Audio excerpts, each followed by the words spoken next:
Once true motivations have been identified, the next step in your preparation is to imagine which solutions could be traded at the table in order to satisfy these motivations.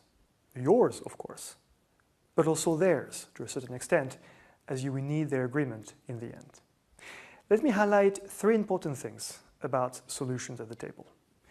First, there's no unique solution. Usually, a combination of various solutions will help address the different motivations at stake. In most negotiations, we need to build a package deal. It is usually in your interest to have as many variables as possible. For example, within the framework of a recruitment negotiation, the salary, of course, but also the bonus, timeline, trial period, relocation package, whom the person reports to, task sharing with the assistant, resources, project, whatever. Second, solutions have to be invented. Do not rely only on the usual routines and on the obvious solutions jumping to your mind. Brainstorm. There is a premium for creative negotiators. Third, smart solutions will help you create value at the negotiation table. As a negotiator, you must try and trade solutions which do not cost you a lot, but bring value to the other side of the table, and get, by way of reciprocity, solutions which bring a lot of value to you, but do not cost too much to the other side. If both negotiators give away solutions which cost them less than the added value they bring to the other side, the result of this trade-off is a net creation of value. And that is how negotiators enlarge the size of the pie. As a result, in your preparation time, ask yourself the following questions. Which solutions could I put on the table? Which solutions could I ask the other to put on the table? Or expect him or her to put on the table? Which solutions could be brought into the discussion by stakeholders? Also, start preparing the tactical side of the negotiation. Which package of solutions should I put first on the table in order to anchor the discussion around it? Which concession path should I have in mind? Which solution to add to the table or remove? And the same on their side. And what is the ultimate thing you will throw on the table if need be, and only if need be? Once you have identified good solutions at the table, the next question is how to keep them on the table to be included in the final package deal. There are three ways a solution will be accepted by the other side. The first and easy way is this. The solution is mutually satisfactory. It is in line with your motivation, but also with some of their motivation. Fine. Now, what if a given solution is not in line with their preferences? It is time to identify on another item of the negotiation a solution which they want, but which you do not like. And then you agree on a trade-off. Either you get this solution and I get mine, or we both say, forget about them. Now, what if this does not work? The third way is about the very core of negotiation, convincing the other side. People will be convinced not because you yell at them, not because you cry, not because you repeat, please, please, please, I want it so much. The other negotiators will be convinced because you build a demonstration thanks to objective points of reference, which nobody can easily deny. And these we call justifications. Typically, justifications will be based on a precedent. I'm asking you this because last time that's the way it was solved. Second, benchmarks, statistics. Market surveys show that blah, blah, blah. Third, the law. We've looked at the jurisprudence and the law says that in a case like this, blah, blah, blah. That is what the judge would say. So either we agree on a similar thing or we go to court and then the judge will tell you that blah, blah, blah. Justifications may vary depending on the context and the subject of the negotiation, but the overall idea remains the same. Nobody can deny that, and therefore solution C must be in the agreement. Justifications will also help you as a shield. They will enable you to refuse the other's solution Not because you don't like it, although that may be the case, of course, but because there is a legitimate reason to take it off the table. And referring to this external reason will also help you maintain the relationship with the other side. I'm not saying no, but facts X and Y justify that we do not include this option in the final deal. Hi again. What will you do in order to fulfill your motivations if the negotiation fails? Or if the other leaves the table? Or if you want to stop the negotiation? And similarly, what could the other negotiator do on his or her own? While preparing for any negotiation, it is crucial to think about these questions. You must identify what we call your solutions away from the table, or SAFT. You could call this your plan B, or your fallback position. The idea remains the same. What will you do on your own if there is no longer any possible negotiation with the other side? In a popular book published in the early 1980s, Getting to Yes, Fisher and Urey mentioned a similar concept, the best alternative to a negotiated agreement, or BATNA. Now, strictly speaking, though, the best alternative to this negotiated agreement could be another negotiated agreement. So there's a slight contradiction in the wording. Never mind. Why is it crucial to know your solution away from the table, or SAFT? There are two main reasons. First of all, a negotiator should not accept a deal which is less interesting than his or her plan B. To put it differently, there will be a deal only if the solutions traded at the table are more interesting than the solution away from the table. This is a very important notion. At the end of a negotiation, if a negotiator compares the potential compromise on the table with the high expectations that he or she had in mind when opening the negotiation, well, the compromise is likely to look disappointing. But this is not the right comparison. A negotiator should compare the package of solutions at the table with the reality, not the initial dream, that he or she will be stuck in when leaving the room without a deal. And usually, that comparison makes the compromise look brighter. As a result, to increase your chance of convincing a partner, you may want to engage him or her into that discussion, which we call the reality check. Maybe you're not entirely pleased with the solutions we put on the table, but what if there's no deal? What will we do? What will you do? So identifying the SAFT will help each party judge any solution at the table. And nobody is likely to accept solutions at the table which are less interesting than the SAFT. But nobody should turn down solutions at the table if they are more interesting than the poor, mediocre plan B. This leads me to the second reason why it is crucial to identify your best solution away from the table. Because it is the main ingredient of the power balance around the table. The powerful negotiator is the one who can afford to leave the table with no deal at a smaller cost for herself than for the other negotiator. To put it in a nutshell, the most powerful negotiator around the table is the one having a better plan B than the other negotiator.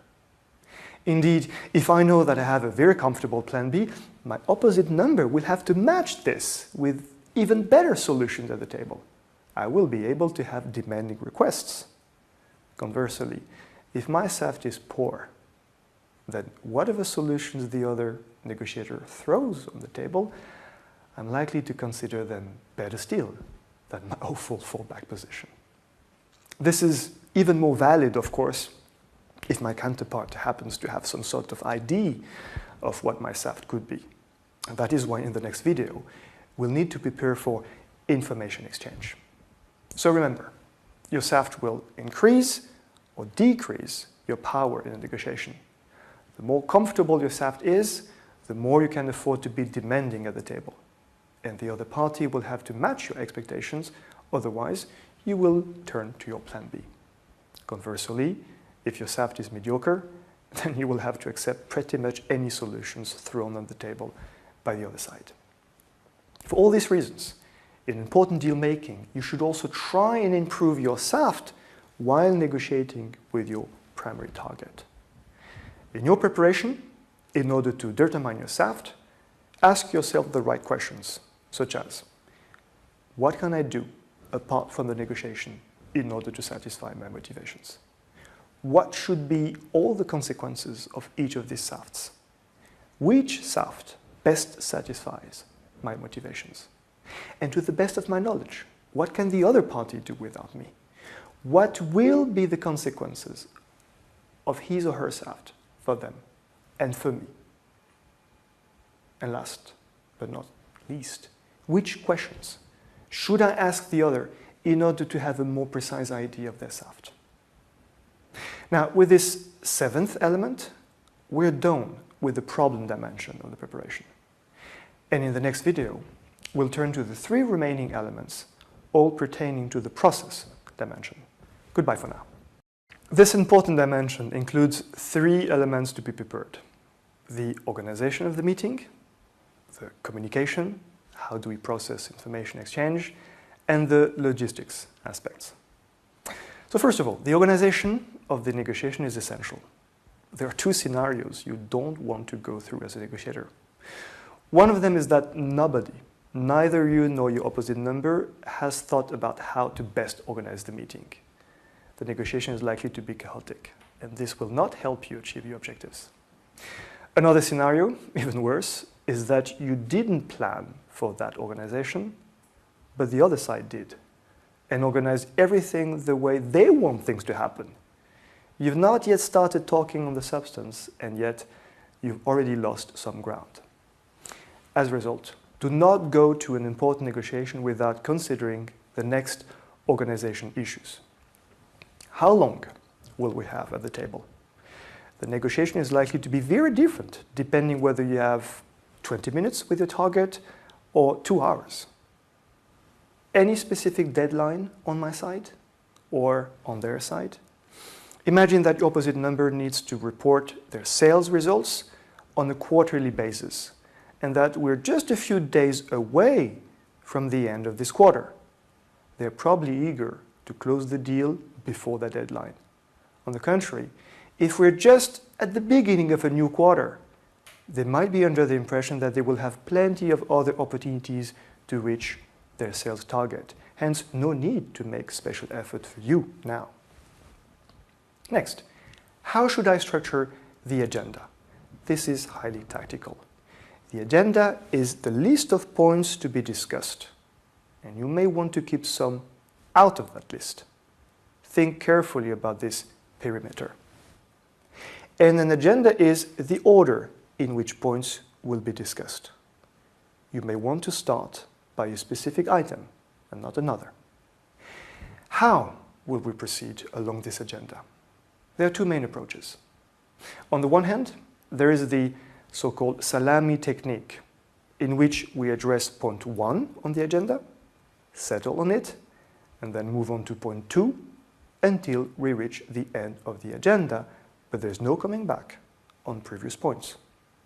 On the other hand, there is the package deal approach, in which nothing is decided until everything has been discussed. This method looks more unstable and creates a somehow uncomfortable feeling of uncertainty. However, it proves far more effective as it helps negotiators organize trade-offs. Last element but one, communication. That is one of the keystones of any negotiation. You cannot negotiate without listening and without speaking, but you need to listen to obtain useful information. So what kind of information do I need and how can I get it?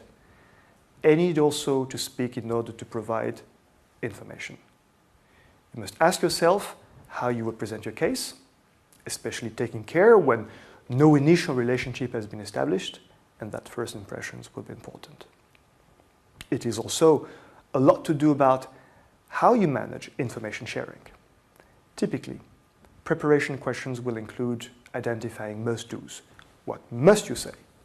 That is, the point you will not leave the room without saying.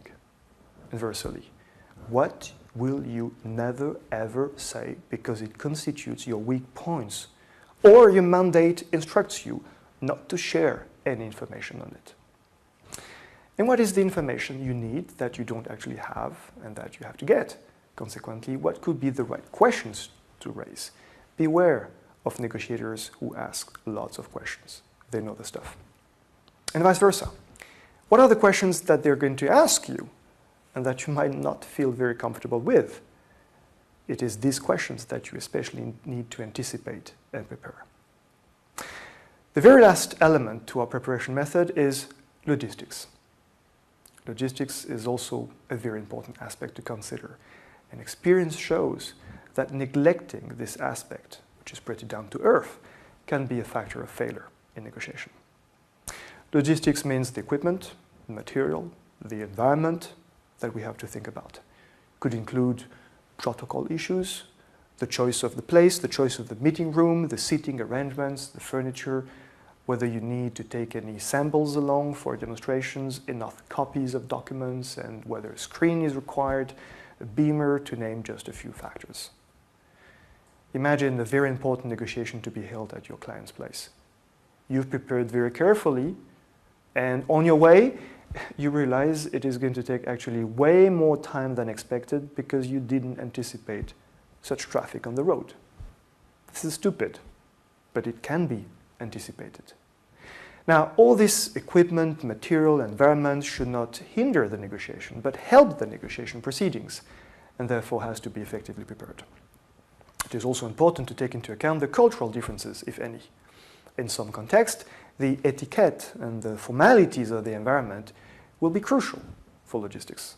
It is not simply about the equipment or the organization of things. It is once again about showing respect for the other side in the negotiation. Now that we've reached the end of the presentation of these 10 elements, let me highlight something. All these 10 elements, they click together. For instance, if you realize that the people in front of you will be very formal, you need to pay extra care to the preparation of the organization, clear agenda to be sent beforehand, etc.